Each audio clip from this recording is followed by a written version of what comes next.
Okay, this should give audio now. Let's see if that works. There we go. Okay, thank you guys. I don't know why, it's always always gotta have one little issue with any sort of stream I found. But with that, let's get this underway. So ultimately what I was saying is that this talk is going to be all about open source and data science. So we're going to learn a little bit about open source, we're going to learn a little bit about data science, we're going to learn a lot about how they intersect together. So without further ado, we've got a nice little thing put together for you guys in terms of the presentation. Let's see. Here we go. Okay, so for the next couple hours, we're just going to explore these two subjects and just their relationship. Let's dive right in. So this is going to be a bit of an outline of what we're going to cover. So first, we're going to introduce open source and data sciences concepts, then a bit about how the two intersect, tools used in that, or tools used, open source tools, I should say, open source tools used in data science, and then just various aspects of this, of this subject: community and collaboration, data sets, data engineering, visualization, so on and so forth. So with this, let's jump right in. So the first things to know about open source and data science are, of course, open source and data science. So open source is essentially refers to computer software that is released with a license that allows anyone to view, use, modify, and distribute its source code. This means that the source code, which is the underlying programming instructions that make the software work essentially, is made available to the public, usually through platforms like GitHub, SourceForge, so on and so forth. The nice thing about the code is that users can study how it's built, they can make changes to it, and they can share those changes with others. Open source software is typically developed in a collaborative, transparent manner, often by a community of volunteers or by organizations. So that's open source. Data science is essentially aims to extract meaningful insights and knowledge from data, both structured data and unstructured data. It combines elements of statistics, computer science, domain expertise, if there's data science being applied to a particular discipline, and data analysis to uncover valuable information, patterns, trends, correlations, those sorts of things that can inform decision-making and solve complex problems.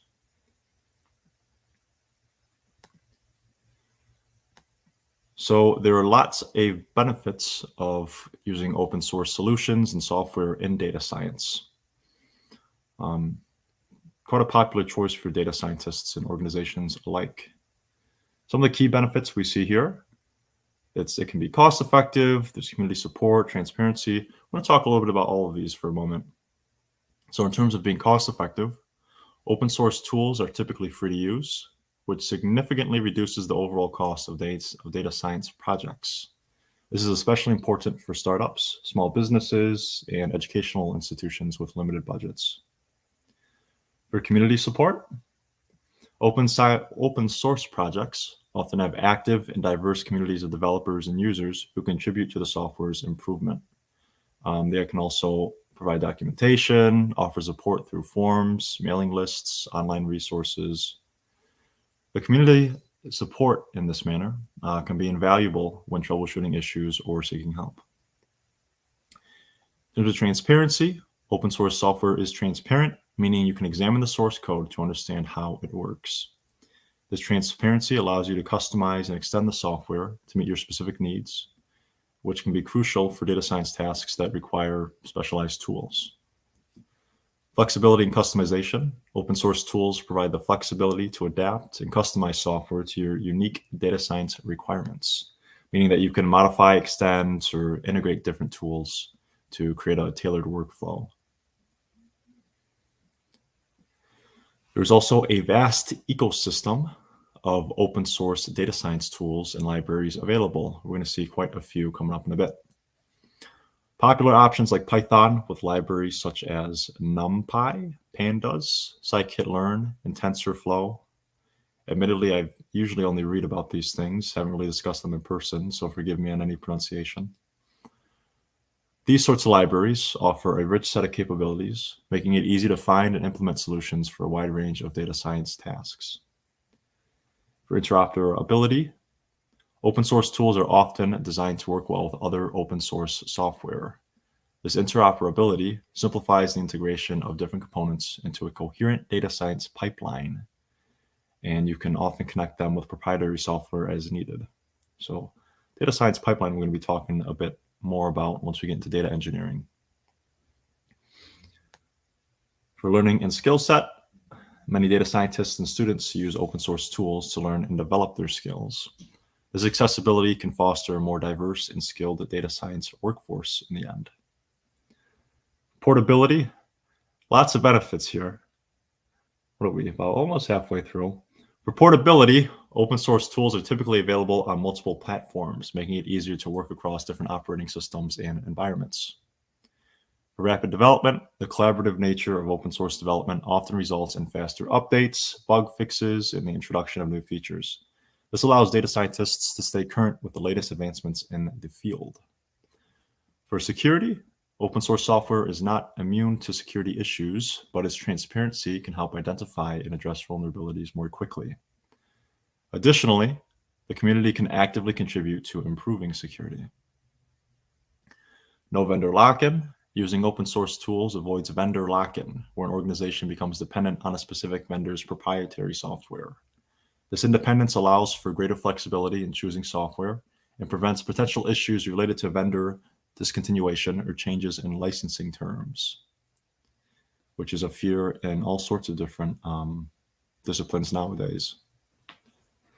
So last but not least is licensing freedom. Open source licenses vary, but they generally provide more freedom and flexibility than proprietary licenses. You can use, modify, and distribute open source software within the boundaries of the chosen license. While open source tools offer many advantages, it's essential to assess the specific needs of your data science project and the maturity of the open source software to ensure it's a suitable choice for any particular requirements of a project or the organization at hand, so on and so forth. So as we can see, lots and lots of benefits that we can tap into, but the fun is only just beginning. I want to delve into a little bit more detail on quite a few of these different aspects and even more. So I said we're going to talk about the tools. Let's talk about some of the tools. So overall, as I said before, there's a vast ecosystem of open source data science tools and libraries available. Popular options like Python, with libraries like NumPy, Pandas, scikit-learn, TensorFlow, all of which we'll talk about a bit at some point. They offer a rich set of capabilities, making it easy to find and implement solutions for a wide range of data science tasks. So I'm actually going to focus on three tools in particular. We have Python, R, and Jupyter Notebook. Let's talk a little bit about Python and its libraries. So Python is one of the most widely used programming languages in data science. It's open source and has a rich ecosystem of data science libraries, and some of the ones I mentioned earlier, NumPy, Pandas, scikit-learn, matplotlib, and more. Python's story in data science began with the development of libraries like NumPy and SciPy, which laid the foundation for scientific computing and data analysis in Python. The Python Software Foundation and a vibrant community of contributors continue to maintain and expand Python's data science capabilities. So some of these libraries are, which we'll talk about in just a moment, we can see on the screen, are essential Python libraries commonly used in data science and machine learning projects. Each serves a specific purpose and contributes significantly to various aspects of data science and analysis. So we have NumPy, also known as numerical Python. It primarily deals with numerical and array operations. It provides support for working with large multidimensional arrays and matrices, along with a wide range of mathematical functions to operate on these arrays. So NumPy is the backbone of many data science libraries in Python. It offers efficient storage and manipulation of numerical data, making it an essential tool for data pre-processing, data cleaning, numerical computations. It's particularly useful for tasks involving linear algebra, statistics, and mathematical operations. We have pandas, which is for data manipulation and analysis. Provides data structures like data frames and series, which are designed for efficiently handling and organizing tabular data, such as spreadsheets or SQL tables. It ultimately simplifies data preprocessing, data cleaning, and exploratory data analysis. It enables data scientists to load, manipulate, and transform data easily, making it a go-to tool for data wrangling and manipulation tasks. We also have scikit-learn, or it looks like sklearn, people will often abbreviate it as. It is a machine learning library that offers a wide range of tools and algorithms for various machine learning tasks, including classification, regression, clustering, dimensionality reduction, and model selection. And a little bit later on, too, we're going to be delving into quite a few different areas like machine learning and the like. But anyways, I digress. So scikit-learn is a versatile library that simplifies the implementation of machine learning models and workflows, provides a consistent interface for training, testing, and evaluating models, making it accessible to both beginners and experts in machine learning. It also includes tools for data preprocessing and model selection, contributing to the entire machine learning pipeline. And then our last friend here in terms of our Python libraries is going to be matplotlib, which is for data visualization. It's a very popular data visualization library in Python. It offers a wide range of functions for creating static, animated, or interactive plots and charts, enabling data scientists to naturally visually represent their data and results. So, I guess ultimately with that, just lets these guys communicate their findings and insights effectively. It also integrates seamlessly with Jupyter Notebooks and other Python libraries, making it a versatile choice for creating data visualizations. So just some fun facts in terms of how these things are used in the real world. Netflix uses Python for data analysis and building recommendation systems. They employ Python libraries like pandas, NumPy, scikit-learn, as we see on the screen, for data processing and machine learning. Airbnb uses Python for data analysis and employs libraries like the ones just discussed for tasks such as demand forecasting, price optimization, and fraud detection. NASA uses Python for scientific computing and data analysis in various space missions. They rely on these libraries discussed for analyzing satellite data and simulations. So that's Python. I think everyone's heard at least a little bit about Python. Pretty popular tool overall, even outside of data science. So there's quite a bit with Python there, but these next few we have just a couple points on. R is another popular programming language for data analysis and statistics. Its open source journey actually began in the early 1990s, and it has evolved into a comprehensive ecosystem for data science, with thousands of packages available for various analytical tasks.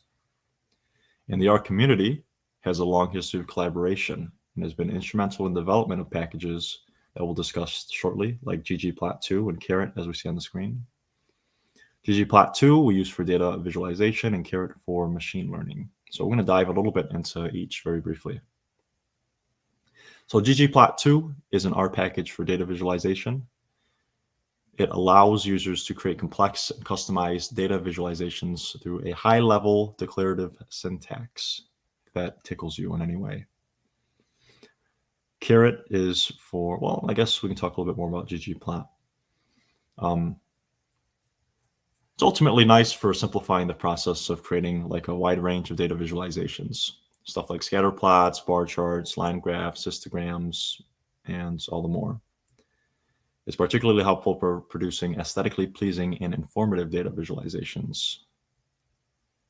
And it's pretty popular, and its strength lies in its flexibility and customization options, which makes it a pretty powerful tool for exploratory data analysis, presentation of findings, and communicating insights to others. And two, It's fairly easy to create publication quality graphics with relatively little code for any data scientists out there.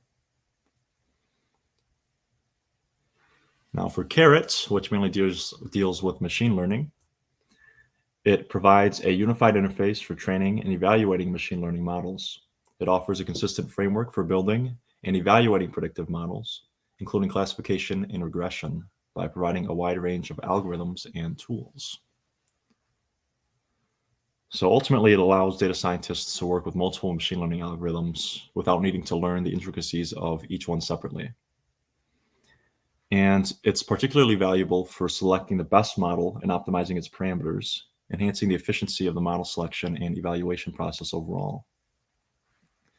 So in terms of R, Twitter uses it for sentiment analysis, essentially like trying to figure out the emotional content and context of text, and for data visualization to gain insights into user behavior and trends. The ggplot is instrumental in creating the visualization for the internal reporting. Mozilla, the organization behind Firefox, the web browser, uses R and the ggplot2 library for web analytics and user behavior analysis. And ggplot2 is crucial for the things like data visualizations for user engagement reports.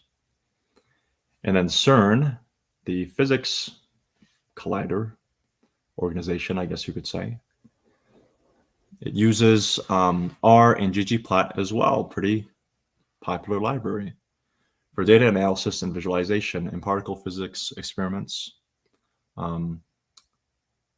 essentially making these sorts of tools instrumental in the study of high energy physics. So that's pretty fun. Last but not least, we have a Jupyter Notebook, which is an open source web application that allows data scientists to create and share documents containing live code, equations, visualizations, and narrative text. It starts with the IPython project and has since grown to become a fundamental tool for data scientists and researchers, facilitating interactive and reproducible data analysis, rather. So its story is closely intertwined with the development and popularization of open source tools in the field overall. And two, some real world examples and tie-ins. There's quite a few organizations that I found that utilize it with some pretty big names: Google, Netflix, IBM, Facebook, Boeing. Most interesting, Boeing uses Jupyter Notebooks for data analysis, visualization, and machine learning in the aerospace industry. So these notebooks aid in improving manufacturing processes, flight operations, and safety. So that is just a bit of the tools commonly used, but hopefully it kind of gives you a feel for how they end up affecting the overall process and the overall things that are possible with in data science. So now on to community and collaboration. Open source projects encourage collaboration and knowledge sharing. Community collaboration is a fundamental aspect of open source data science projects. It involves individuals from diverse backgrounds, often from around the world, coming together to contribute their knowledge, skills, and time to develop, maintain, and improve open source data science tools and resources. This collaborative effort often results in high quality, well-maintained tools, like the ones that we just discussed previously. So I thought it was an interesting point to just touch upon the concept of project scale. So the scale of projects can differ from being, the smallest one-man weekend projects to enterprise-level applications and tools. Larger open source projects often have a governance structure that includes community members and decision-making processes. This can include voting on project direction, releases, and community policies. As an extension of this possibility, many open source communities organize conferences, meetups, and events where members can meet in person or virtually to share knowledge, to network, and to discuss the latest developments in data science and open source projects. In fact, there is even a Open Data Science Conference, it's known as, which is a collection of conferences hosted across both Europe and the United States. And looks like it has hundreds of hours of content, almost like 2,000 companies involved, thousands of attendees. So if you're really interested in open source and data science, look for conferences such as the Open Data Science Conference and similar meetups. So for some, why doesn't Google use Collab? That is a very good question. In fact, we can probably explore that ourselves at the end of the screen or at the end of this stream. I'm going to have a Q&A section. I mean, by all means, feel free to post your questions, guys. But there's going to be a Q&A section and a discussion section at the end of the stream where we can start to dive deep into questions in case there's any that none of us know the answer to right away. But with that, oops, my banner. Oh, there we go. Okay, so with community and so that's more the community aspects. Well, I guess the community and collaboration sort of go hand in hand. And there's a few different aspects, a few different perspectives on this that I want to cover. So for more coding focused aspects of community and collaboration, you have code contribution, where data scientists, software engineers, and enthusiasts from the community can contribute code to open source projects. They may add new features, fix bugs, optimize performance, and overall maintain the code base. There's also code reviews, where peer review of code takes place for maintaining code quality and correctness overall, very essential process. Community members may participate in code reviews, ensuring that contributed code meets the project standards.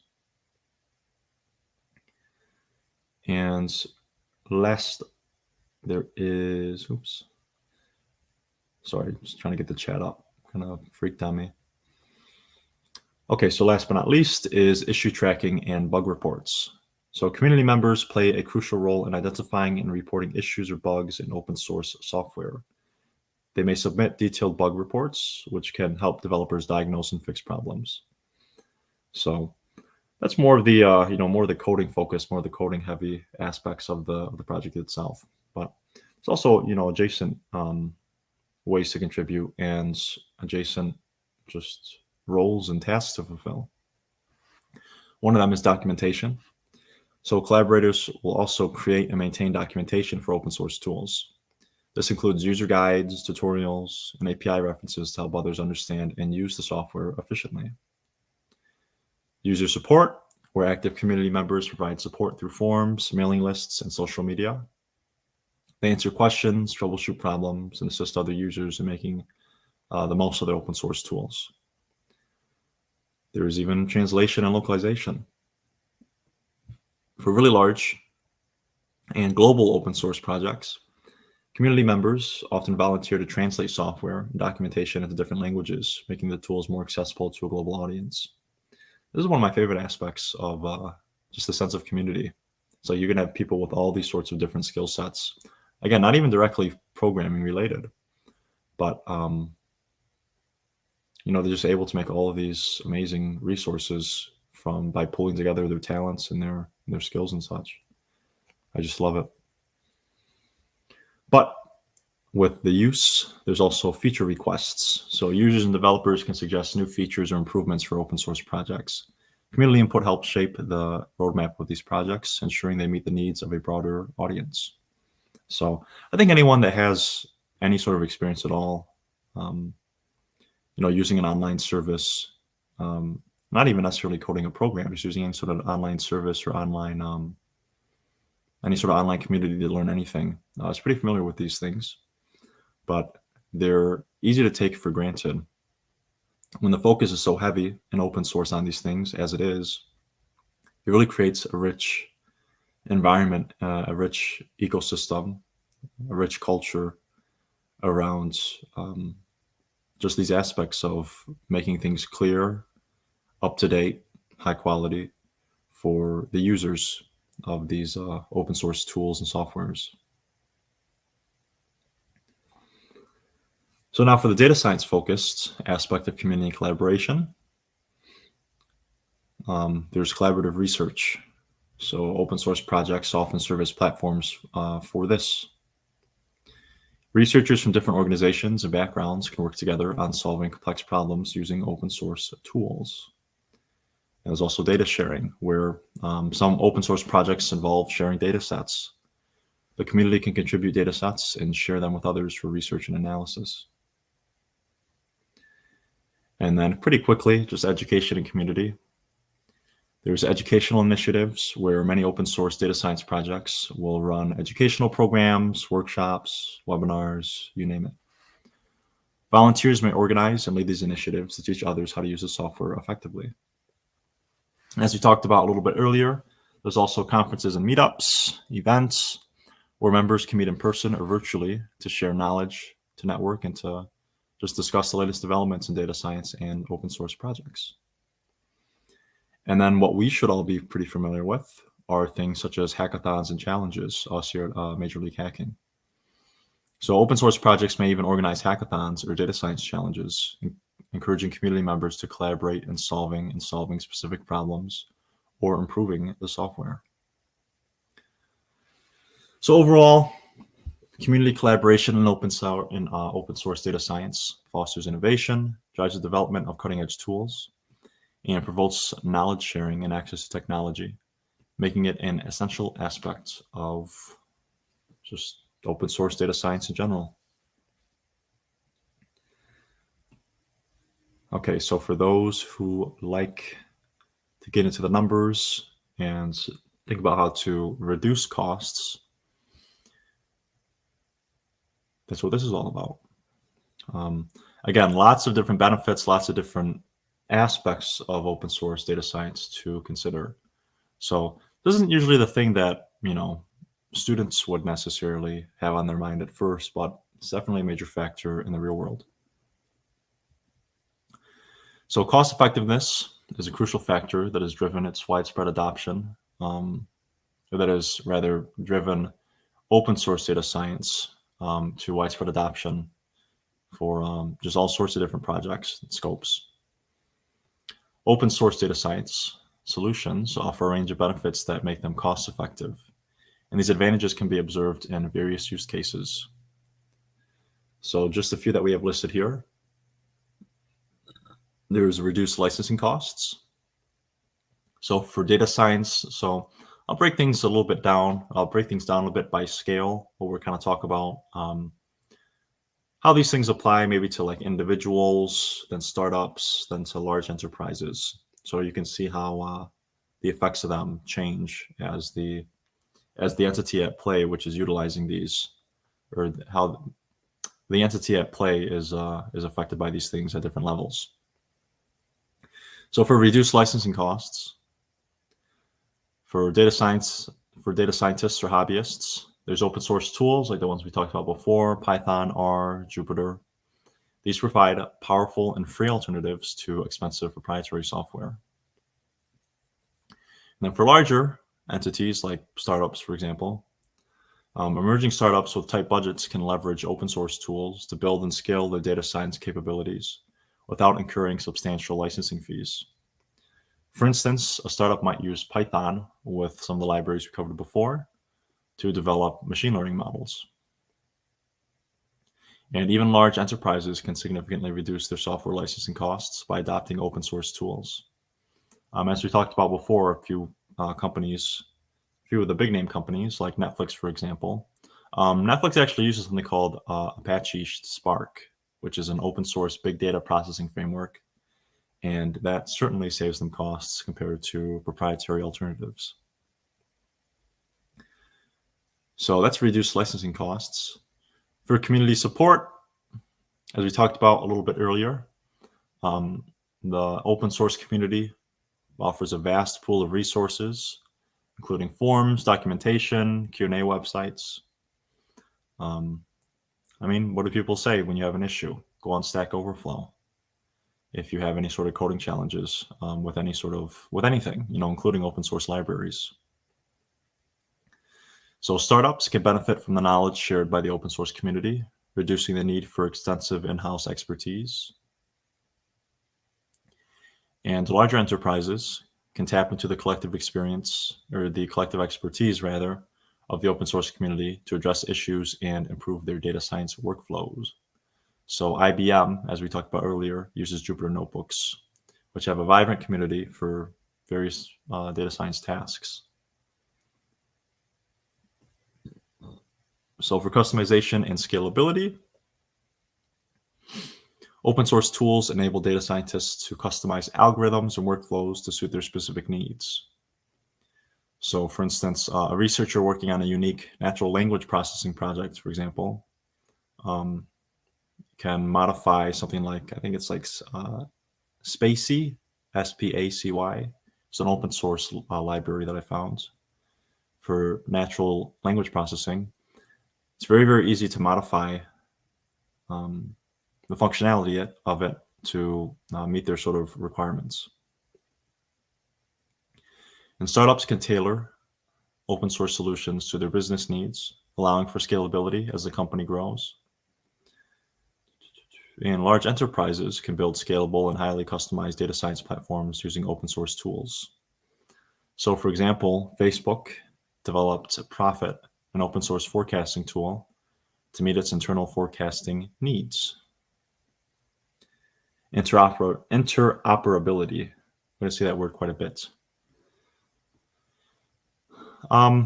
Overall, open source tools tend to have excellent compatibility with various data formats and systems. This makes it easier for individuals to work with diverse data sources. So, for instance, the open source library Pandas and Python, one that we talked about earlier, allows data scientists to manipulate and analyze data from different sources seamlessly. Startups can integrate open source solutions into their existing technology stacks without significant issues, as open source tools often support various data storage, database, and cloud platforms. And larger enterprises can benefit from this open source tool's flexibility and adaptability, making it easier to work with legacy systems and a wide range of data sources. So Netflix, again, uses Apache Kafka, which is an open source event streaming platform, which helps to handle real-time data from various sources. And for staying up to date, individuals can stay up to date with the latest developments in data science with open source solutions. So, for example, you guys have probably heard a lot about TensorFlow or PyTorch frameworks. These are frameworks that are easily accessible and able to be experimented with. These sort of cutting edge machine learning algorithms. So pretty powerful stuff to just be available for anyone to experiment and try out.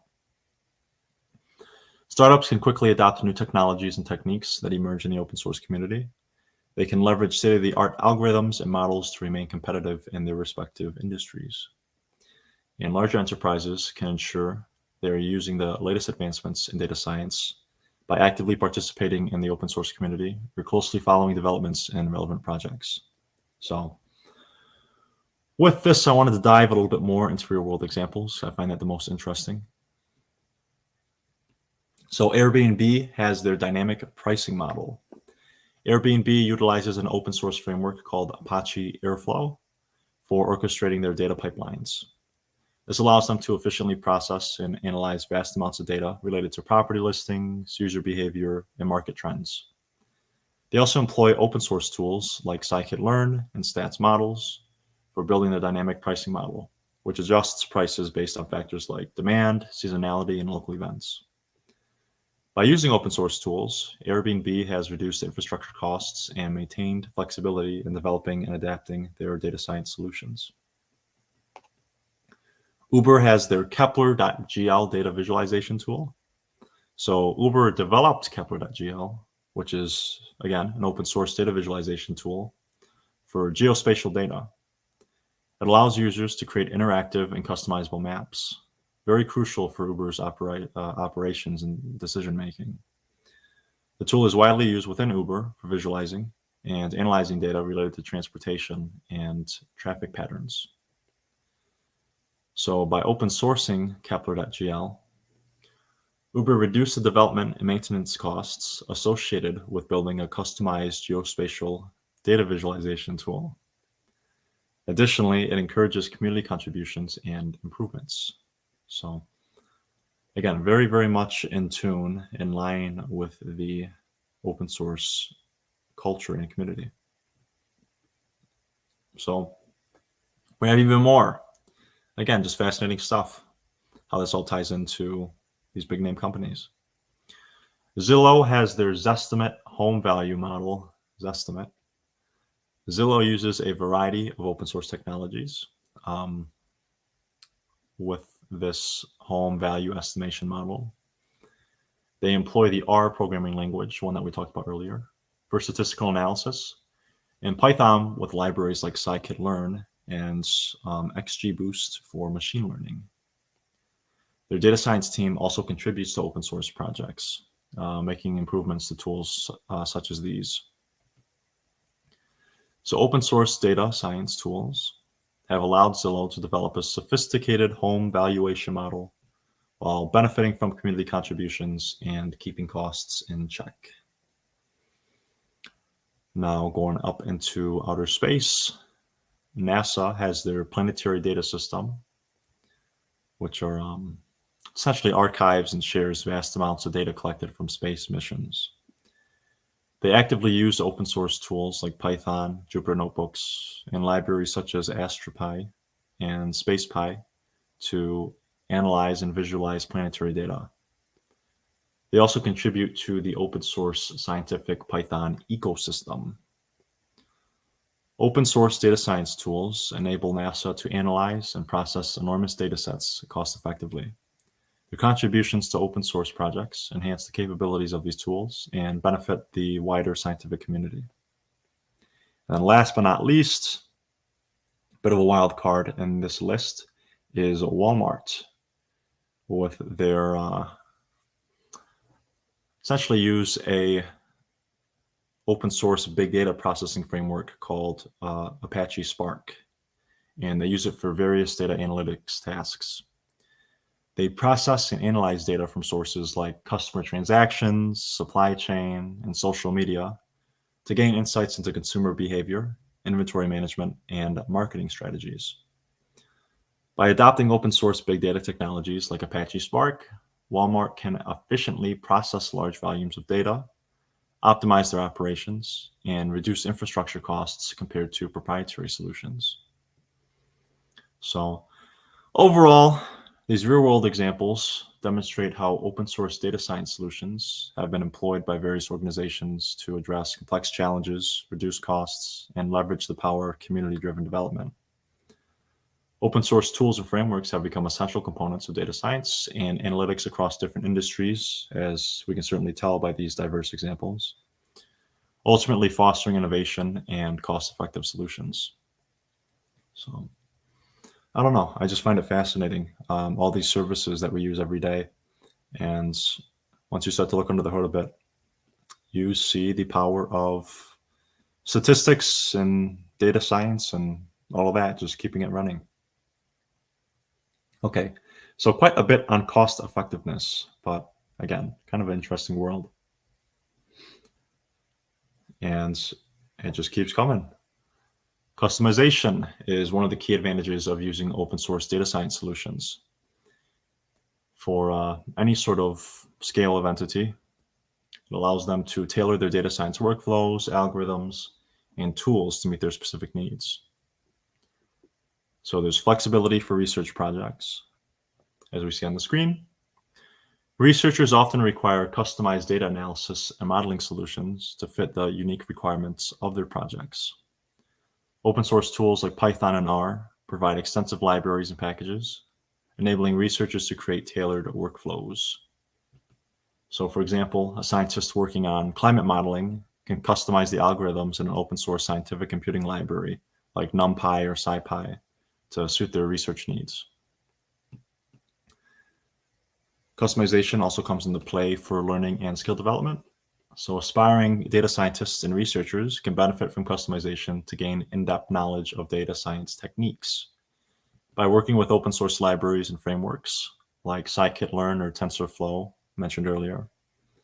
Individuals can experiment with various algorithm configurations and gain a deep understanding of how machine learning models work. There's also the adapting to specific market requirements. So now working a little bit higher up to, let's say, startups. Startups often operate in niche markets with unique challenges. Customizing open source data science tools allows them to adapt to these market-specific requirements.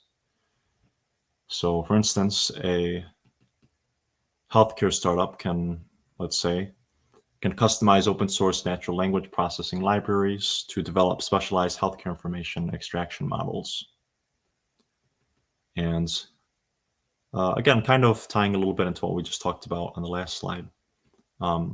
Startups can't always afford proprietary solutions that come with high licensing costs. Open source tools, which can be customized and scaled as company grows, provide a cost-effective way to address their data science needs. So next, there is integration with existing systems. So now focusing on a little bit larger, let's say larger enterprises. So large enterprises will often have legacy systems and infrastructure in place. Open source solutions can be customized to integrate seamlessly with these systems. And for enhancing competitive advantage, enterprises can gain a competitive edge by tailoring their data science solutions. For instance, a retail giant like perhaps Walmart, like we talked about just a moment ago, can customize open source machine learning models, or can customize open source machine learning models to optimize pricing strategies, inventory management, and demand forecasting, aligning these models precisely with their unique business processes. About 3 more here for customization. Again, lots of benefits. We love it. There's maintaining data security. So customization allows enterprises to address data security and compliance concerns by fine-tuning access control, encryption, and other security measures in their open source data science stack. So for example, a financial institution can customize the authentication and authorization processes to meet regulatory requirements. And then we have open source and scientific research. These last two are kind of focused more on like innovative use cases rather. So for open source and scientific research, researchers across various fields can customize open source tools to develop innovative solutions. So in genomics, or the science of studying genomes, scientists use open source bioinformatics software to analyze and interpret genetic data in ways that are customized to their research objectives. And something that we've all most likely played around with a bit. Some companies have created personalized AI assistants using open source natural language processing libraries like GPT-3, the famous chat GPT, allowing users to customize the behavior and responses of these virtual assistants to meet their specific needs.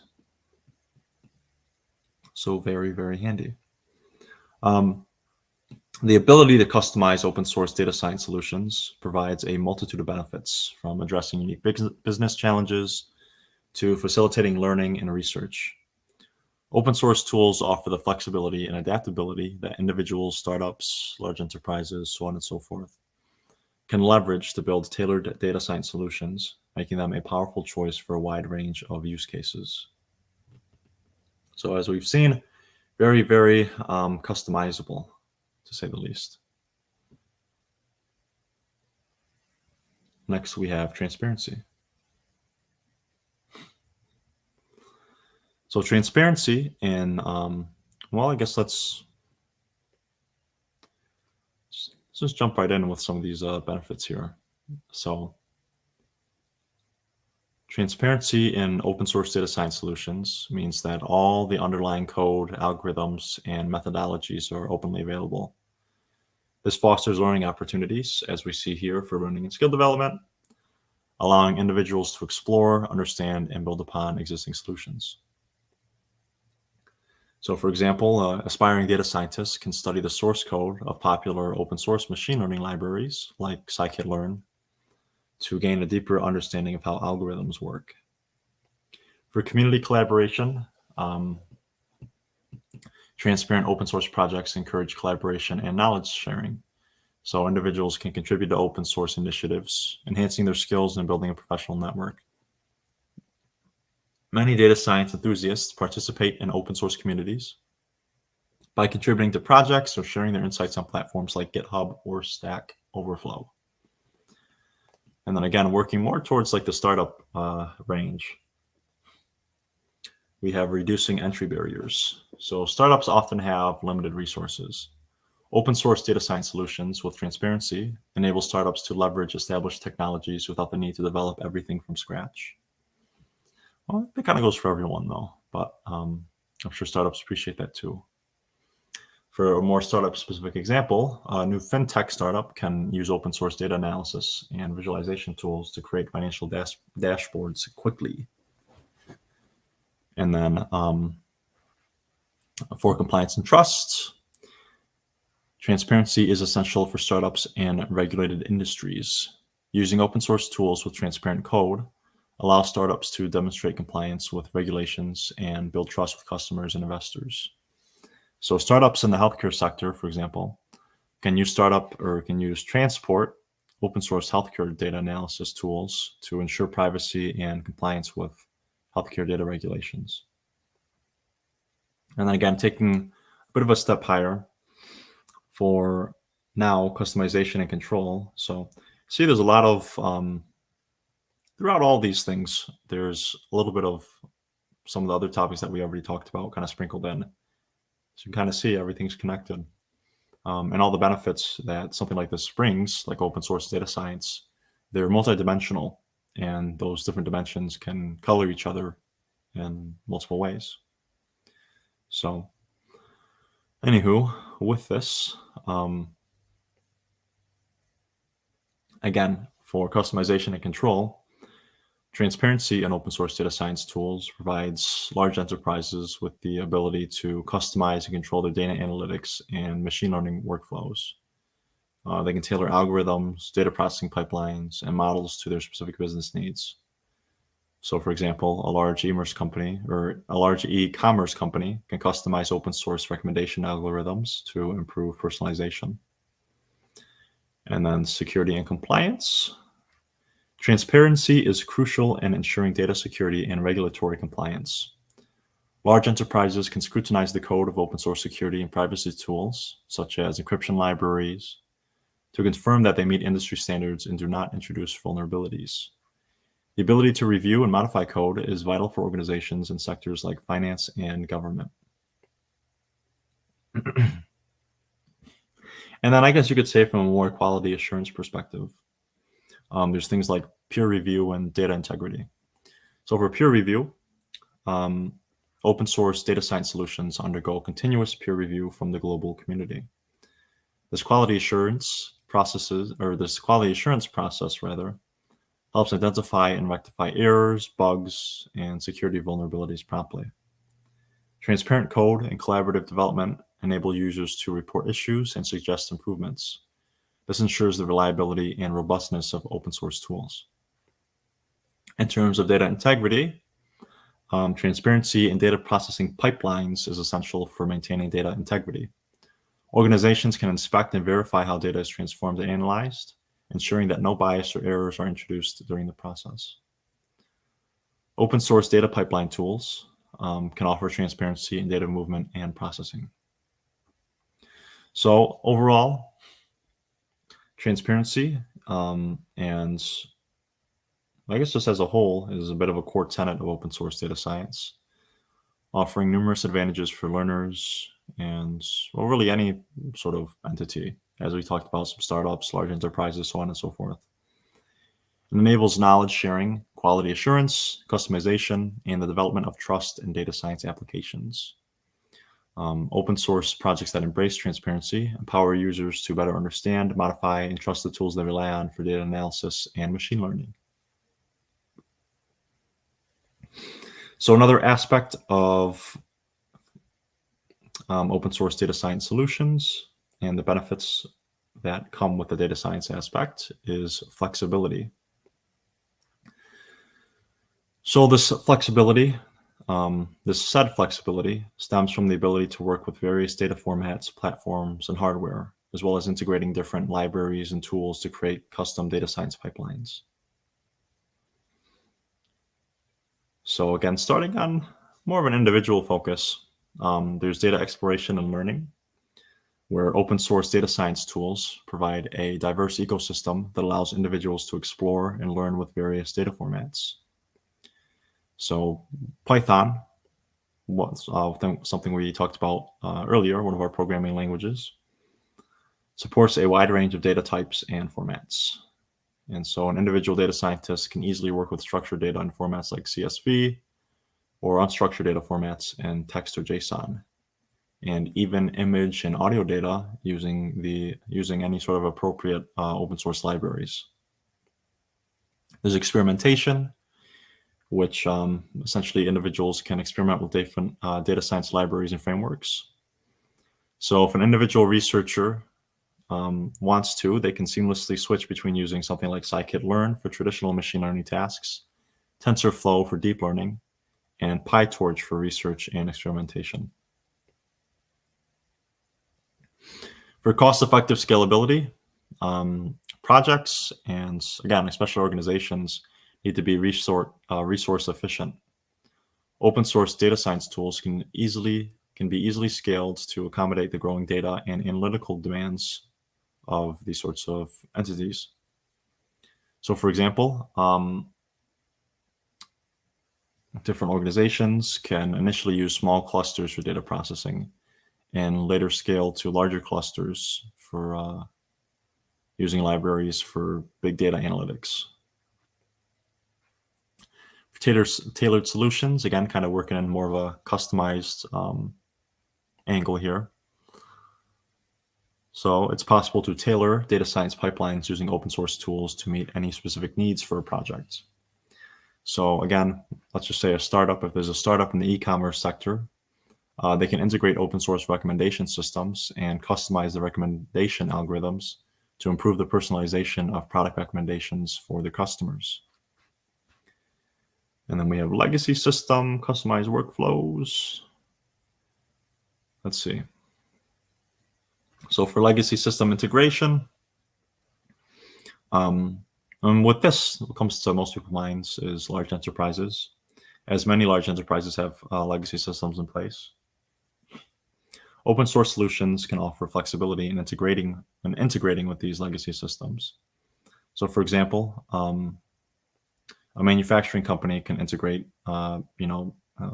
appropriate libraries into its existing industrial Internet of Things infrastructure for real-time data processing.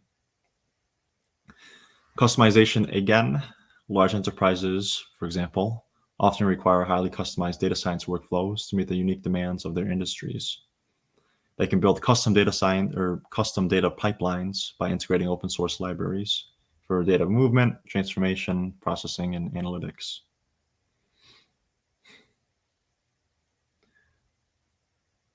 And then we have interoperability, custom pipelines. So for interoperability, open source data science tools are designed to work well together, promoting this interoperability. So as we talked a little bit about before, a data scientist can use something like Jupyter Notebooks to create interactive reports that seamlessly integrate code written in Python for data analysis, and R for statistical modeling, and JavaScript for data visualization, for example. We also have custom pipelines, something that we'll talk quite a bit about once we get, again, into data engineering. Open source solutions allow users to create custom data science pipelines by combining various tools and libraries. So, for example, an organization may use a specific library for workflow automation and integrate it with databases, message brokers, and machine learning libraries to create a customized data processing and model training pipeline. So ultimately, the flexibility offered by open source data science solutions is invaluable for adapting to diverse data resources for adapting to diverse data sources, scaling data processing, and creating custom workflows. So it allows people to tackle a wide range of data science challenges while optimizing their data-driven operations. Open source tools provide the foundation for building adaptable and customizable data science solutions. And so now, more on the support and documentation side of things. Support and documentation play a crucial role in the success of open source data science projects. The active online communities, support forums, comprehensive documentation, and tutorials associated with open source data science projects have quite a few benefits, as we see here. So again, one of the big ones, as with any sort of resource or solution made available, comprehensive documentation and online forums are a goldmine for individuals looking to develop their data science skills. They provide structured responses or structured resources for beginners to learn the basics and progressively advance their knowledge. So for example, Python's official documentation is by all means very fleshed out. And so a newcomer to data science can use that, and they can participate in communities like Stack Overflow to learn the language and its different data science libraries.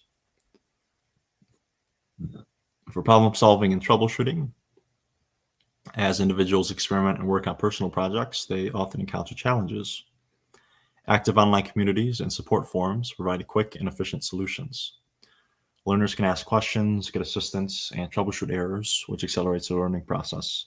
And again, anyone with any sort of programming experience at all has already experienced this quite a bit.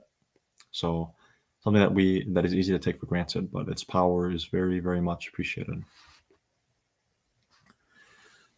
So cost-efficient knowledge sharing. Again, say we're a startup and we want to keep our budget, or we want to keep our costs low because we have a limited budget.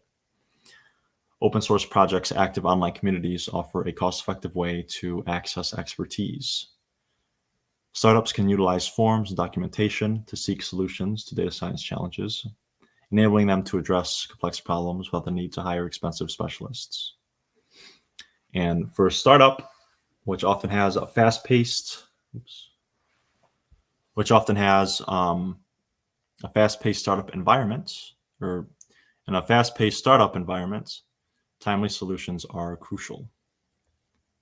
So support forums and documentation will certainly help startups resolve issues promptly.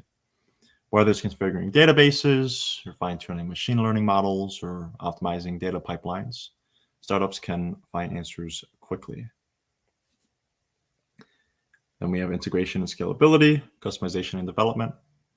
For integration and scalability, again, let's say for large enterprises, as our hypothetical for this, large enterprises have complex infrastructures that require seamless integration of open source data science tools. Comprehensive documentation and active communities support integration efforts. They provide clear instructions and expert advice for accommodating large-scale data processing and analytics, allowing enterprises to scale as needed. And for customization and development, oftentimes, with any project, customization and customization, as we kind of talked about a few minutes before, is quite invaluable for tailoring unique solutions and processes and so on and so forth for whatever the project or task at hand may be. So detailed documentation assists in understanding code bases and crafting custom solutions. Of these, for example, of these custom solutions. So in addition, again, for let's say larger enterprises, the ability to interact with the community and seek assistance ensures that in-house development aligns with best practices and industry standards. So overall, support and documentation are pivotal aspects of open source data science projects, benefiting every use case. They facilitate learning, problem solving, integration, and customization, ensuring that users can effectively utilize open source data science tools and platforms. The active communities surrounding these projects create a knowledge sharing ecosystem that fosters innovation and excellence. Next comes data ethics and privacy. So open source tools, frameworks, and libraries often prioritize data ethics and privacy into their, they just prioritize the principles found within these areas, data ethics and privacy, ultimately offering users more control over data collection, processing, and storage. The benefits of this approach are significant and extends to, again, any sort of sized entity or project, as it enables responsible and ethical data management. So one aspect of this is protecting personal data. Open source data science tools enable individuals to use and develop data-driven applications while safeguarding their personal information. So, when people use open source encryption libraries, for example, individuals can ensure that their sensitive data is protected from unauthorized access. It also allows for learning in a responsible environment. Open source projects often uphold strong data ethics, which provide a responsible learning environment for individuals. Aspiring data scientists and developers can work with open source data sets and libraries while respecting privacy regulations and ethical guidelines. For building trust with professional enterprises, naturally, let's say startups. So for startups and industries that can handle sensitive user data, such as healthcare or fintech, open source data science solutions with a focus on data ethics and privacy are crucial. Using tools that prioritize privacy and compliance helps startups build trust with their customers, which is vital for business growth. So for example, a healthcare startup can use open source tools with strong encryption and data anonymization features to protect patient information. And then two, for something like a startup especially, scalability with privacy is a pretty big plus. So startups can use open source solutions to build scalable and privacy conscious applications. By adhering to strict privacy practices, they can grow their user base without compromising data integrity. So for example, a startup can leverage privacy-focused open source databases, for example, to manage user data securely. And as we get bigger and bigger, we have things like regulatory compliance and data governance. So large enterprises, again, for example, often operate in heavily regulated industries. Open source data science tools that prioritize data ethics and privacy enable these organizations to comply with data protection laws and industry-specific regulations. So financial institutions can use privacy-focused open source solutions to handle customer financial data while meeting stringent regulatory requirements. And for data governance, robust data governance practices can be implemented with the help of open source solutions. By leveraging open source data cataloging tools and data lineage platforms, any entity can maintain transparency and traceability in data processing workflows, ensuring that data is used responsibly and ethically. So overall, data ethics and privacy are central to open source data science, offering a range of benefits from individual data protection to regulatory compliance for, say, larger enterprises. Open source projects that emphasize data ethics and privacy help create a responsible and secure environment for data-driven applications, fostering trust and accountability in the data science community and beyond. So let's see, we have a couple more big things on these benefits in terms of open source and data science as a whole. And then we'll start to delve a little bit more into the data science aspects of things in terms of like data science specific concepts. But that is coming in just a few. Our next step is in terms of the role of open source and data science and the benefits that it brings is version control. So version control allows for the efficient tracking of changes, seamless collaboration, and effective code management. The use of version control systems like Git is standard practice in the open source community. In fact, I will be giving a little presentation on GitHub in the next couple of days, so stay tuned for that. But I digress. Let's jump into version control in context of here.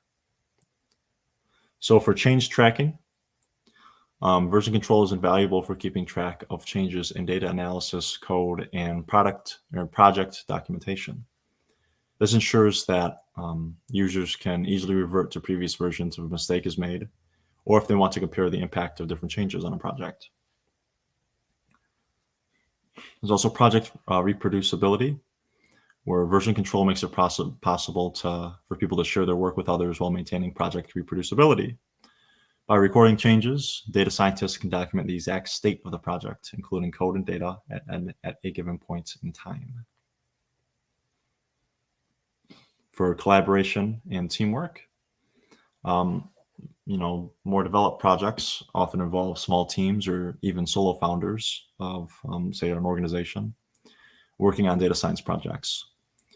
Version control facilitates collaboration by allowing team members to work on different parts of the project simultaneously. So let's say we have a startup working on a machine learning application. They can use Git to coordinate the development of the data preprocessing, model training, and deployment components. Onboarding new team members for a larger project with some sort of multi-person structure. Again, let's say startups. So as a startup grows, it may hire new data scientists or developers. Version control systems simplify the onboarding process by providing a structured history of the project. And we all know how any sort of company or organization, especially companies, enjoy streamlining and making things more efficient. Version control in this context certainly does that. So as a result, new team members can quickly understand the project's evolution and make contributions without disrupting ongoing work. We have code management, and or for example, complex data science projects will require a well-organized approach to code management. Version control helps maintain code quality, ensure that best practices are followed, and basically helps enforce coding standards across teams and departments, and say something like a large enterprise. This is particularly important when developing and deploying machine learning models at scale.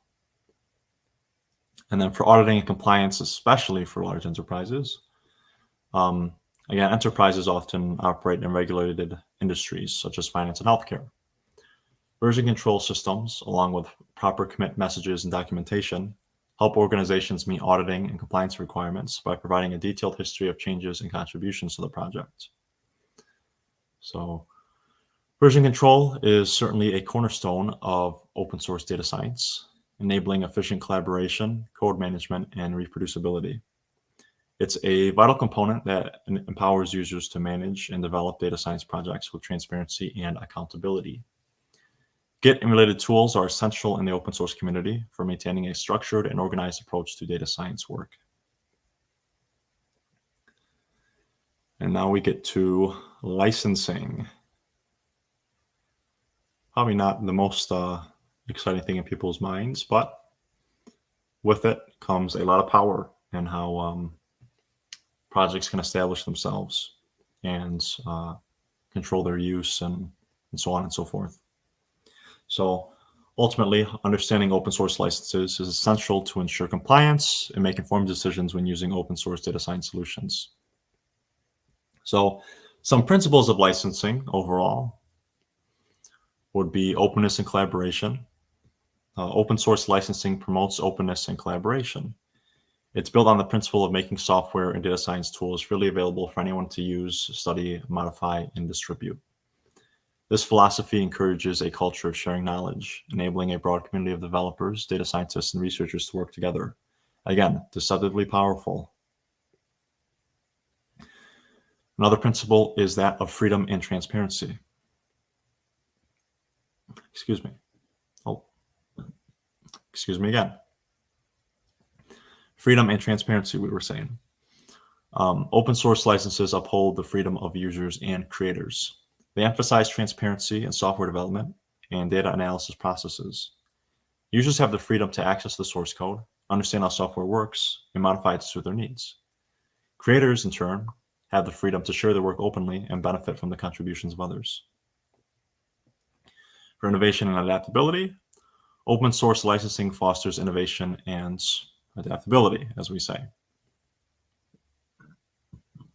It allows for rapid development and iteration, as multiple contributors can enhance and refine the software. This adaptability is particularly valuable in the data science field, where new algorithms, techniques, and data sources constantly evolve. Open source licenses stimulate competition as well. They create a competitive environment where developers and organizations aim to improve and differentiate their offerings. This leads to the continuous evolution and enhancement of data science tools and software. For compliance and responsibility, again, more of the bigger sort of projects and entities at play. Licensing enforces compliance and legal responsibility. Open source licenses outline the terms under which software can be used and distributed. Understanding these terms is crucial for ensuring compliance and responsible usage, which is essential for avoiding legal conflicts and maintaining ethical data practices. And speaking of ethical data practices, here we have ethical data use. Licensing can also play a role in promoting ethical data use. Open source licenses often include provisions regarding data privacy and ethics. So, for example, licenses for machine learning libraries may require users to handle data responsibly and respect privacy regulations when building models or using data sets. Okay, let's see. Now, our last of this section of just the interplay of open source and data science and some of these benefits that come with it is that of workflow. So workflow solutions provide a structured approach to managing data-related tasks and streamlining the data science process. Open source tools can be effectively utilized in various stages of the data science workflow, allowing the creation of end-to-end data science pipelines, which we will explore in a little bit. So they allow for structured approach. Workflow solutions offer individuals a structured framework for data science projects, helping them stay organized and focused on the tasks at hand. This is especially beneficial for aspiring data scientists who are learning the ropes of data science methodology. Again, we have applicability and even sharing. Open source workflow solutions facilitate the replication of data science experiments. Individuals can easily share their work with colleagues, classmates, or the broader data science community, promoting transparency and collaborative learning. So, for example, Jupyter notebooks and Git repositories can be used to create and share reproducible data science projects.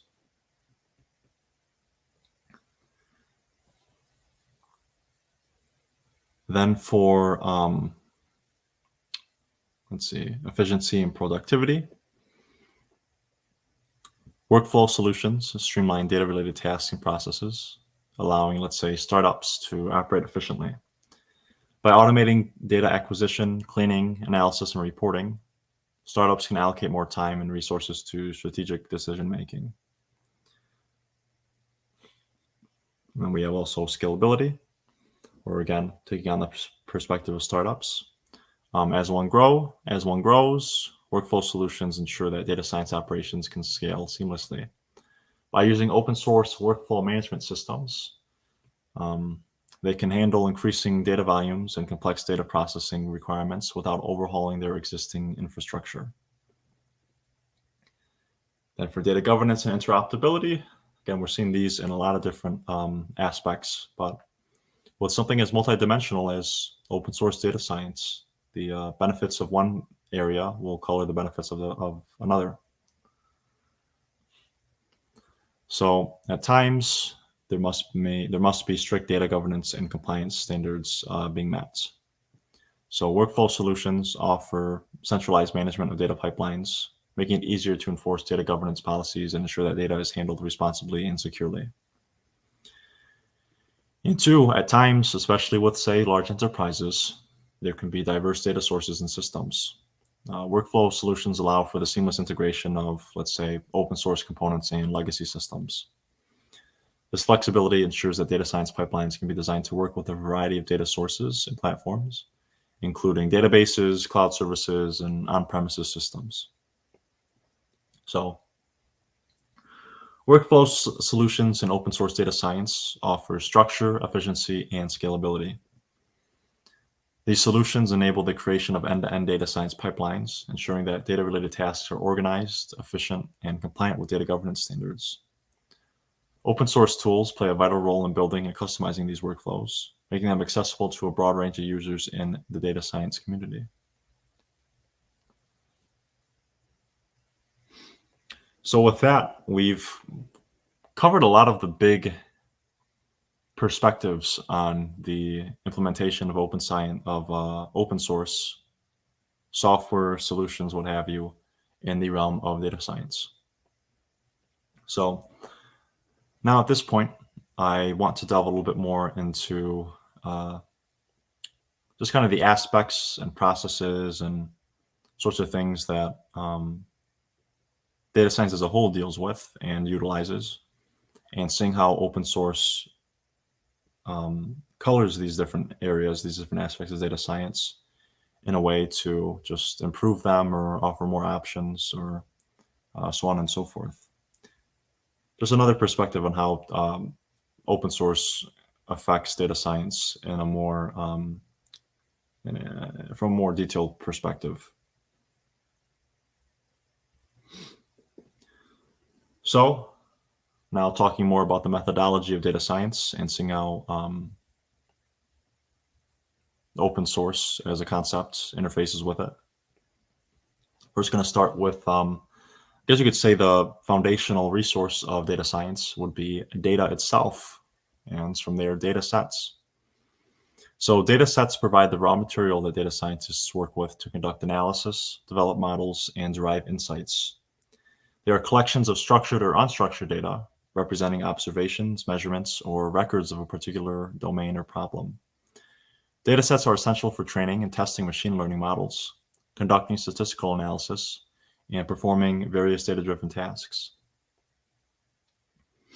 Open source data science benefits significantly from the availability of diverse and publicly accessible data sets, which facilitate research, experimentation, and the development of data-driven solutions.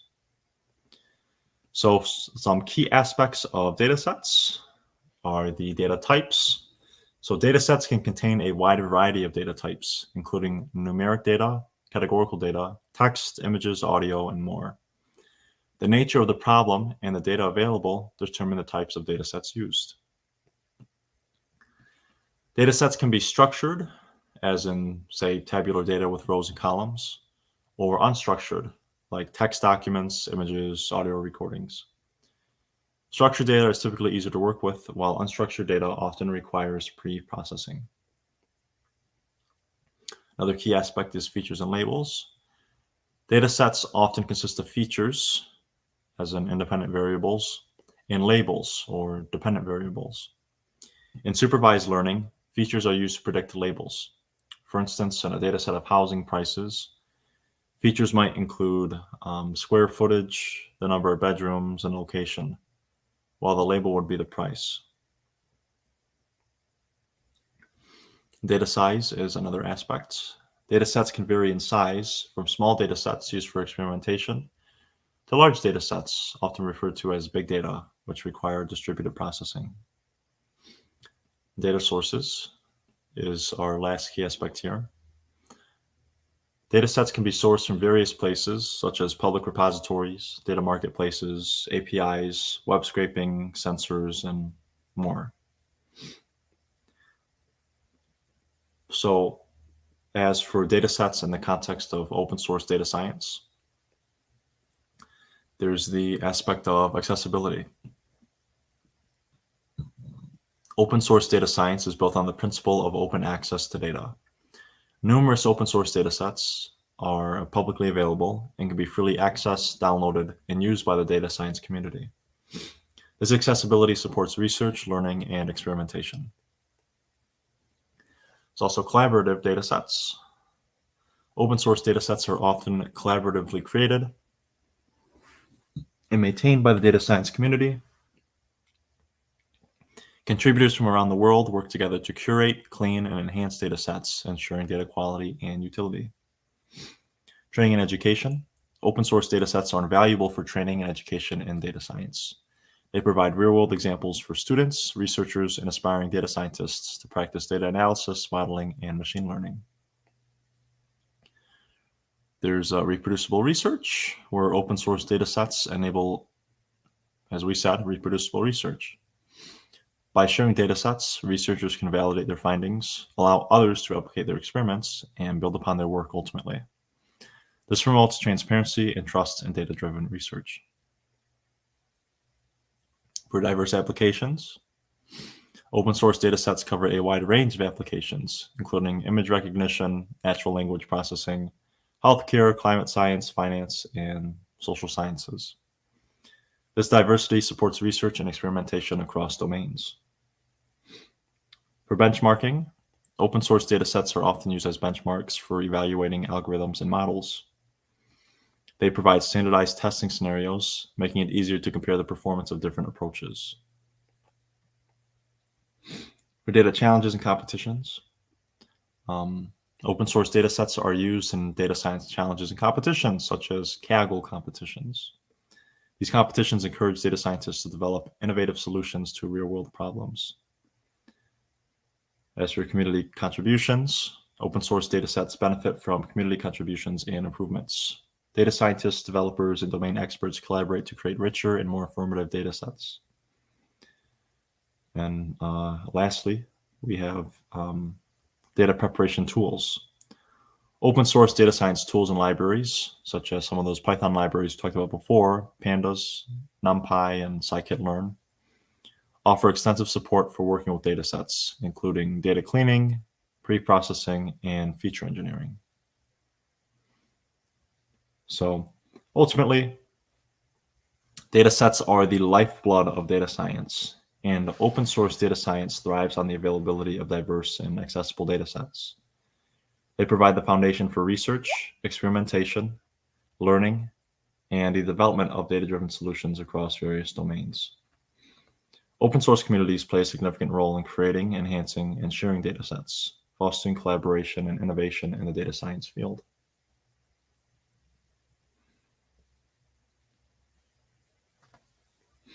Okay, so sort of the next step in terms of building the foundation of data science, and each step of the way seeing how open source interfaces, we have data engineering. So data engineering focuses on the collection, transformation, storage, and preparation of data for analysis. It encompasses the processes and tools used to acquire, clean, and organize data, making it ready for analysis in machine learning. Open source solutions significantly augment data engineering and data science by providing a vast array of tools and frameworks that simplify and enhance the data process, or the data engineering process, rather. So the one concept to really be acquainted with at this point is the data pipeline. So data pipelines are a series of data processing steps that involve collecting, transforming, and moving data from source to destination. Data pipelines are designed to automate the flow of data, ensuring that it is reliably and efficiently processed, stored, and made available for analysis, reporting, or other purposes. So let's break it down. Let's see what all goes into a data pipeline. There is data collection, and with data collection starts with the sources of the data. So these sources can include databases, APIs, log files, sensors, and external data sets. You know, some of the stuff we talked about when we were going over data sets a moment before. As we said, sources can be both structured, as in databases, or unstructured, like text files or images. Another aspect of data collection is the concept of ETL processes, or extract, transform, load. These processes are designed to extract data from source systems, transform it into a usable format, and load it into a data store or data warehouse. So the first part of it, extraction. The data extraction phase involves retrieving data from these sources. It may require connecting to databases, making API requests, or ingesting data from file systems.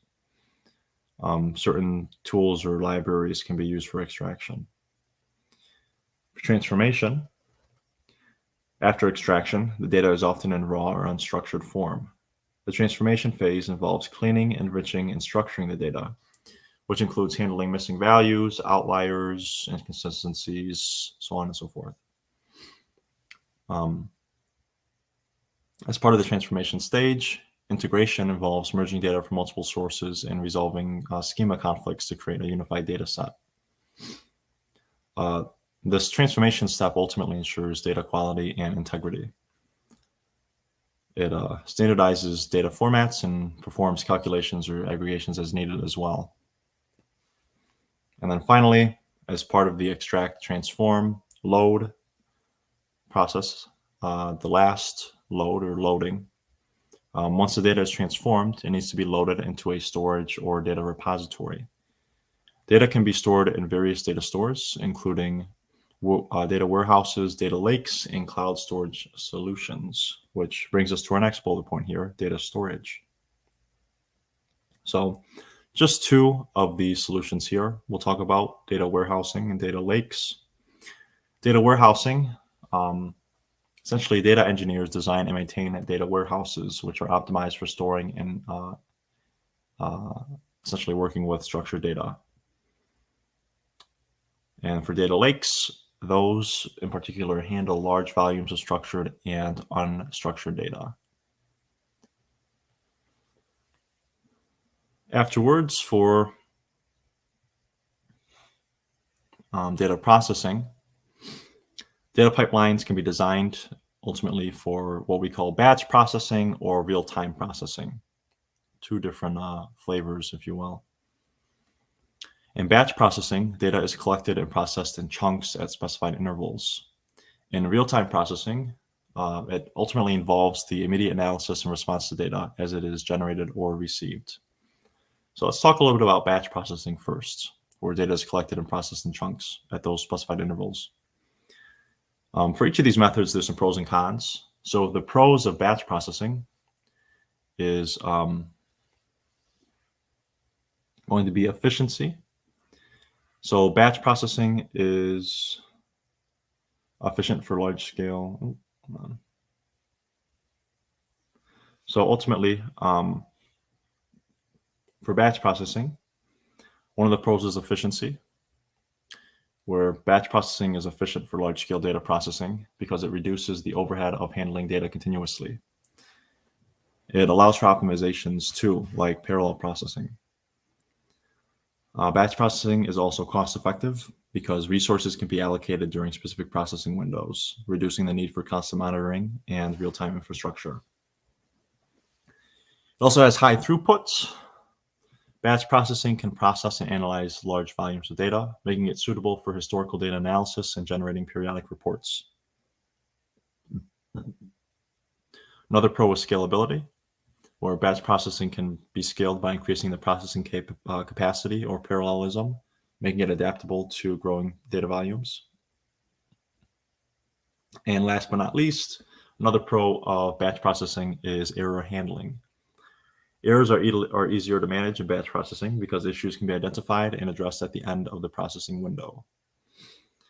So quite a number of benefits, but there are also some cons to batch processing. Ultimately, the first would be latency. Batch processing introduces latency as data is processed in scheduled intervals, which may not be suitable for real-time decision-making. It could also lead to stale data, as data is typically outdated by the time it is processed, which may not be ideal for applications requiring real-time insights. And lastly, designing and managing batch processes can be complex, especially for near real-time requirements. So in terms of when to use batch processing, in the case of historical analysis, it's essentially required for things like generating daily, weekly, or monthly reports.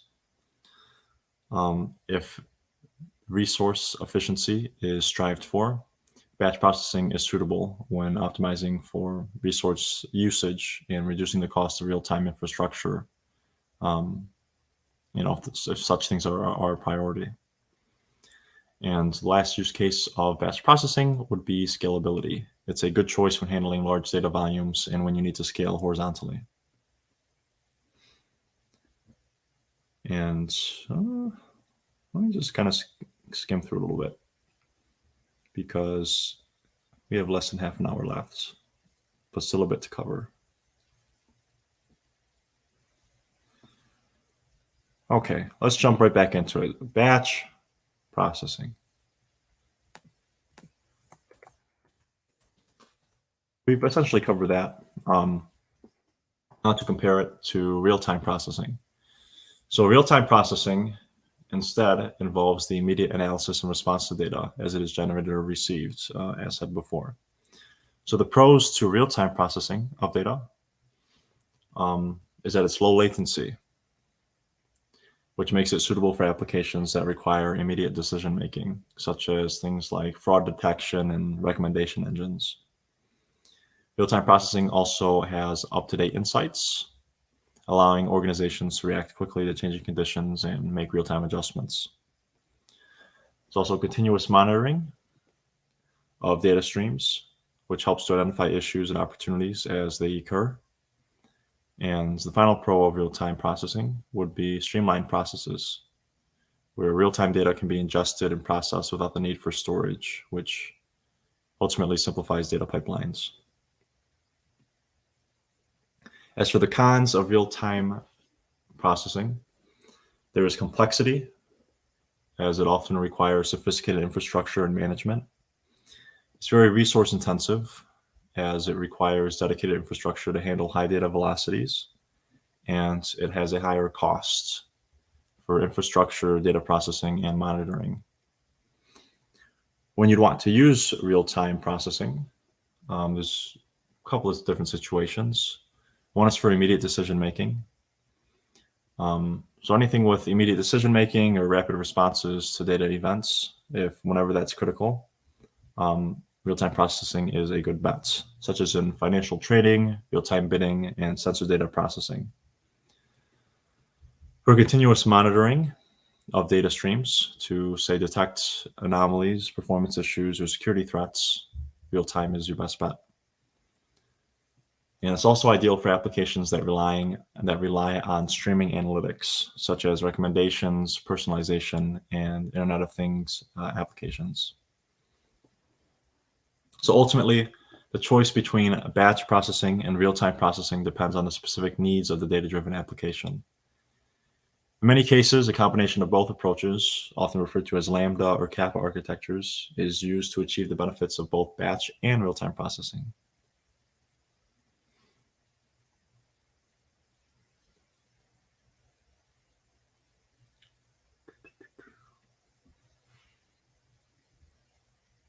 So let's see, real time.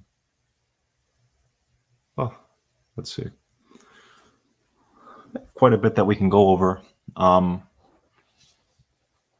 don't want to take up too much time. I want to make sure that we can get through everything. Let's talk a bit more on the benefits of data pipelines. This will go pretty quick. So, let me just see my notes here.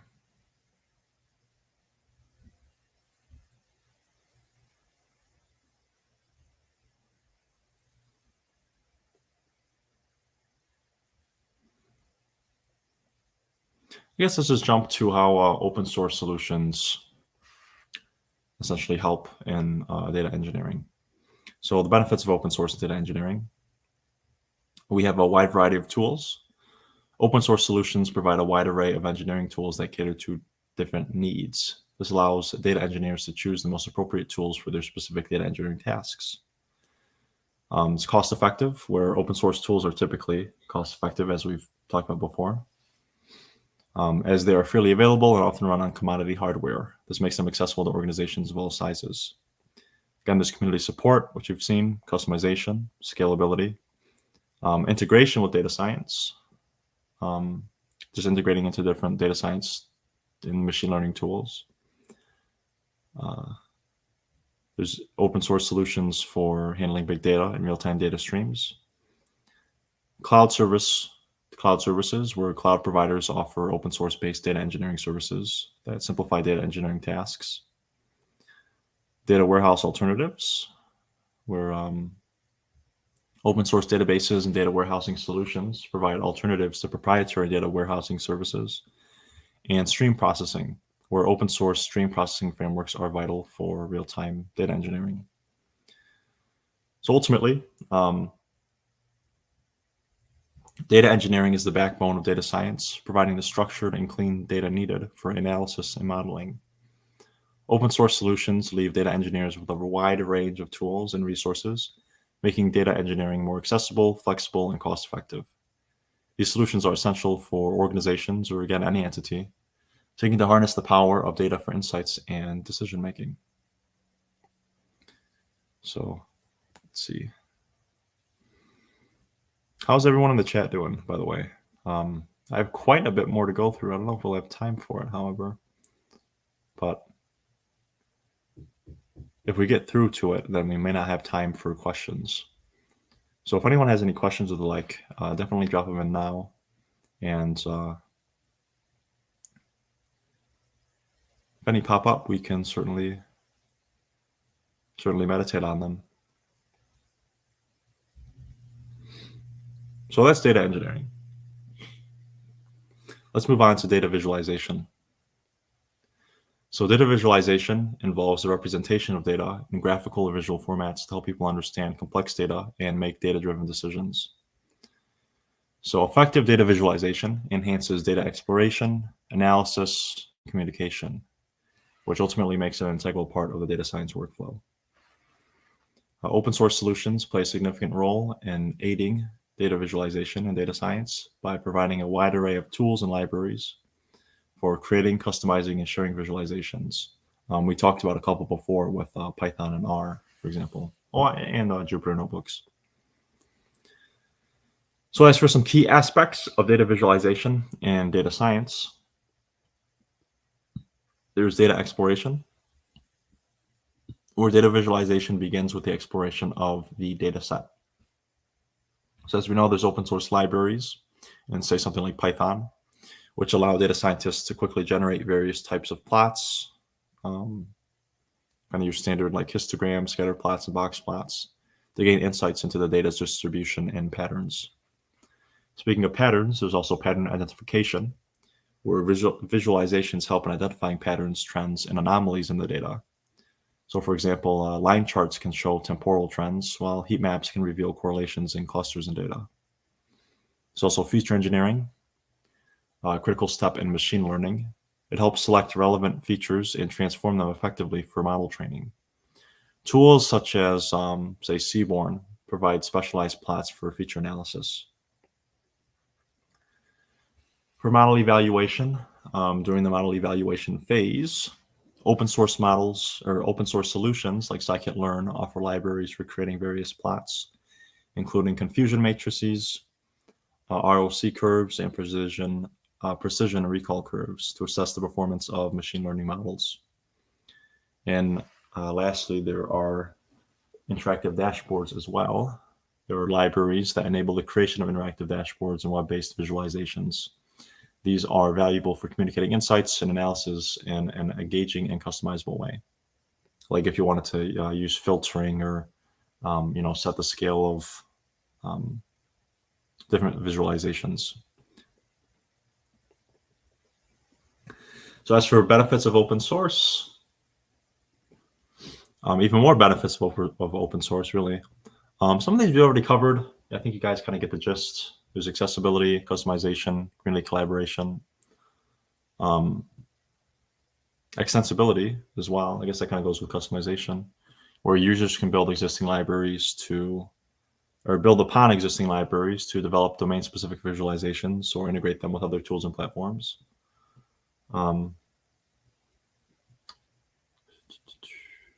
Integration with data science ecosystem through stuff like Jupyter Notebooks, which allows data scientists to combine code, data, and visualizations in a single document. Okay, let's see. We got some comments in the chats. Let's see. How would one go about contributing to open source data science? Like in case of software dev, one can contribute directly. Let's see. Let's put it on the screen, in fact. So how would one go about contributing to open source and data science? Like in case of software dev, one can contribute directly to code. how does it work for data science? Is just contribution to data sets? Well, there's actually quite a lot of ways that you can contribute. In fact, let's jump back a little bit to an earlier slide that goes over that. Yeah, at this point, since we're getting to the end of the stream, I'll be happy to answer any comments or any questions of the sort. Otherwise, we'll kind of just keep going until we hit time. But this is definitely a good point for discussion. So let's jump into it.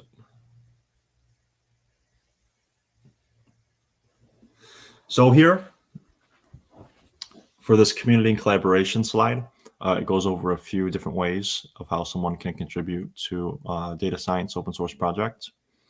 There's more coding focused ways where, of course, you can contribute to the code. You can also contribute, you can also aid the different coders and ultimately the code quality overall through things like code reviews, as well as, reporting bugs and tracking issues.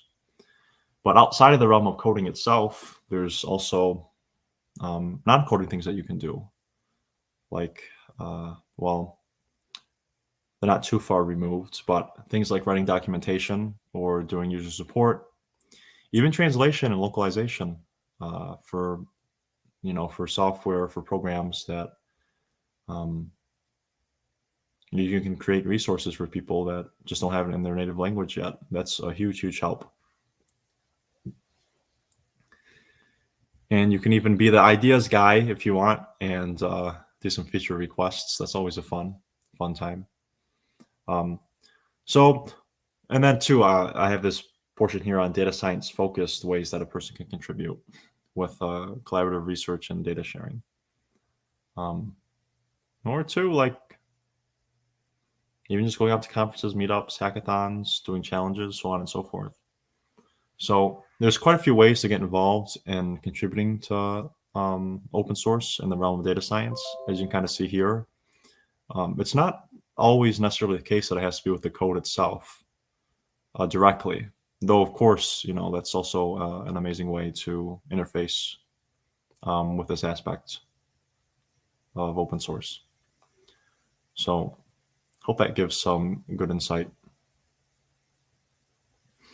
What is full stack data science and machine learning?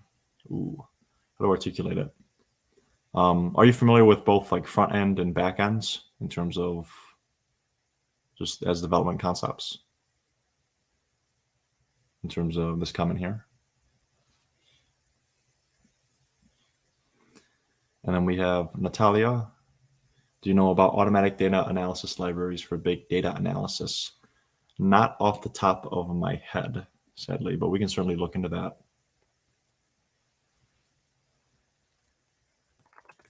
We can do a quick,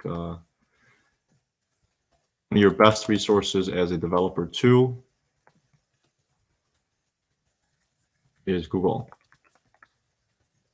So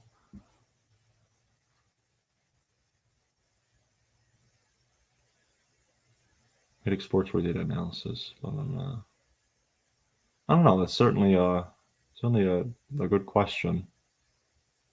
Sadly, nothing I know off the top of my head. Data science is actually not even my area of expertise necessarily. I ended up doing a lot of reading and research to put this resource together, but there's certainly so I have a bit of a more foundational understanding of data science after doing this presentation. About my personal experience, effectively not very developed in terms of data science, sadly. This was the result of a lot of personal research, though, and I did learn quite a lot about it, or I did learn quite a lot from it, which is pretty enlightening. I hope it was enlightening for you guys as well. We covered quite a lot of good ground. Still have quite a bit of time left, though. Well, about 13 minutes. But we had, I don't know what I should call you, Yash. Full stack data science and machine learning. Again, with that, I'm not too certain. I mean, I can certainly picture the backends aspect of it in terms of working with the data sets and the data engineering, finding different data sets to pull from, maybe even creating data sets, processing that data via data engineering with some of the aspects that we talked about before, where you optimize the data, clean it up, maybe ultimately develop programs to help you achieve that. But ultimately, that's about the best that I can guess at the end of the day. But have you guys had a favorite insight from this presentation so far? I certainly did not know the specifics of, say, areas like data engineering before I had ultimately delved into this and read it at all to be able to put this presentation together. It's pretty fascinating. I just think, and too, I think my most favorite aspect is just seeing the big businesses and enterprises that we all are aware of, like NASA, Uber, Twitter, Facebook, and how they use these concepts and solutions derived from them to be able to put together the services and resources that we use every day. And it's just all operating under the hood there. But well, let's see what else we've got here. So just kind of getting back on to where we were, we talked about data visualization.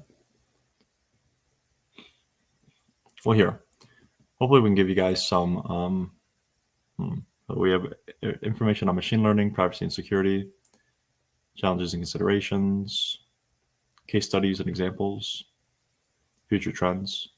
Let's just skip ahead to case studies and examples, because I think that'll give us a pretty nice, just kind of a nice section. Since a lot of the things before are kind of just different areas of focus, but they cover a lot of the same concepts that we've already have kind of gone over to some extent. So for different case studies and examples of open source data science and its use in the world, there excuse me.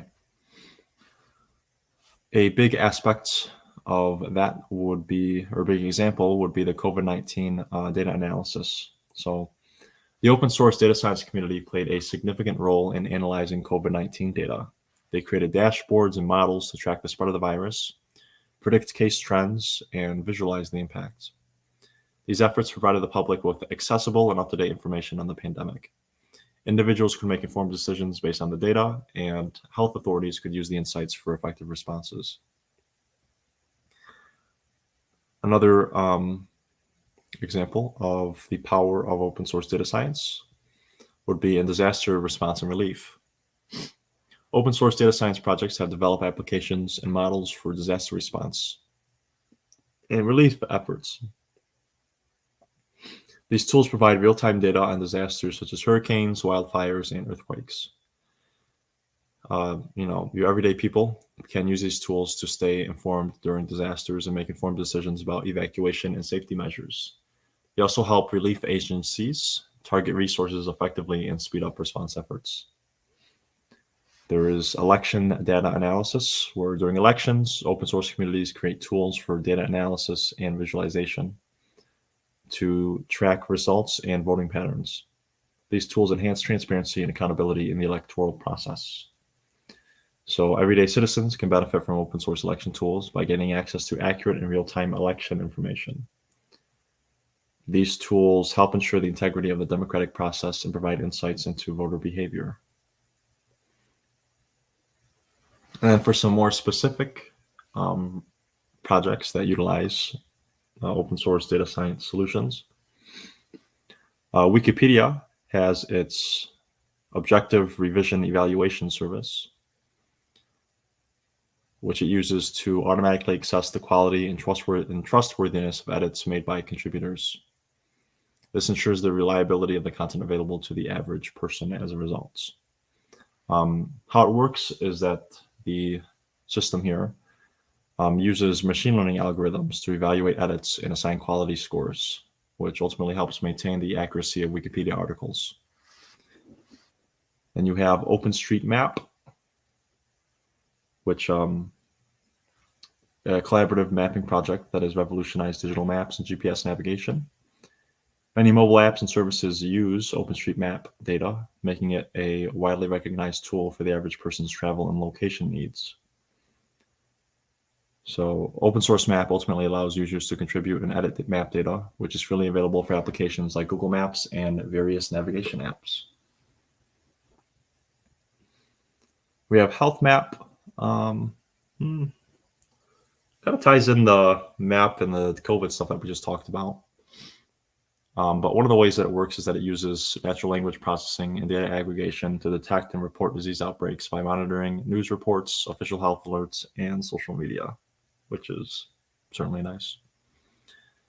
And we have Caldi's speech recognition.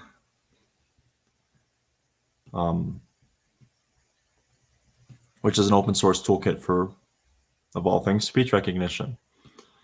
Its applications range from voice assistants like Siri and Google Assistant to automated call center services that the average person interacts with daily. And it's also used to train and develop speech recognition models, which enable natural language understanding and voice-controlled interactions. So we're getting pretty close to the hour here. We can just kind of gander real quick at some of the kind of this last slide here, future trends, and I think we kind of bring it to the end.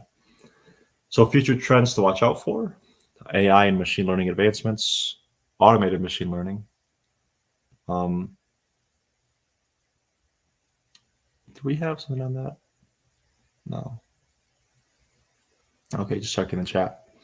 Interpretable and explainable AI, responsible AI and ethics, big data and real-time analysis, edge and Internet of Things analytics, quantum computing, data privacy and security advancements, explainable natural language processing, and domain-specific data science.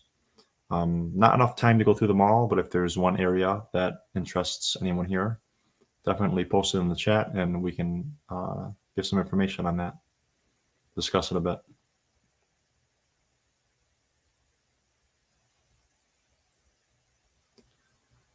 Otherwise, we can just kind of open to a general questions for the next couple minutes. Or, well, I don't know about questions, but maybe, because again, this isn't my domain of expertise necessarily, but even just points of discussions or comments on anything that we covered today would be very much appreciated. Domain-specific data science. Yeah. So it's kind of in the name in terms of essentially it's specialized data applications in specific industries. And these can vary quite a bit, such as, healthcare, finance, and sustainability. So just kind of naturally, open source domain-specific libraries and toolkits will be developed to cater to the unique needs of these unique and different industries. So we've already kind of touched upon that a bit throughout this presentation so far, where we've talked about different data science solutions for different challenges that are uniquely posed in a unique field or in a unique industry. So that will never ever go away. It will just things will continue to become more and more specialized. And automated machine learning. Okay, cool. Let's see. So for automated machine learning, development of automated machine learning tools that automate various stages of the machine learning process will be developed. They'll help automate various stages such as from data pre-processing to model selection to deployment. So open source auto machine learning tools like auto machine learning libraries and platforms will enhance data scientists' productivity and accessibility to machine learning. So hope that helps give some insight.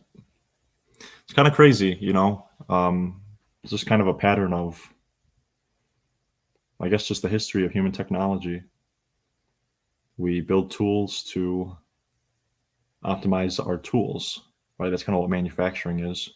Now it's gotten so, I don't want to know if I would say abstracted, but I don't know, some of the things that we do now are just kind of crazy to me in the coolest ways. Like people will build or buy 3D printers and then they'll 3D print things to further aid their 3D printers. So it kind of just blows my mind. But with that, we're getting pretty close to the end of the hour here, just a couple of minutes left. I want to thank you guys for tuning in and joining me for this. This was a lot of fun. It was definitely a fun presentation to research and aggregate resources and just knowledge on. I learned quite a bit with it. I hope you guys did too, and that it gives you a better understanding of course, the role of open source in data science and just the role of open source and data science in general as well. So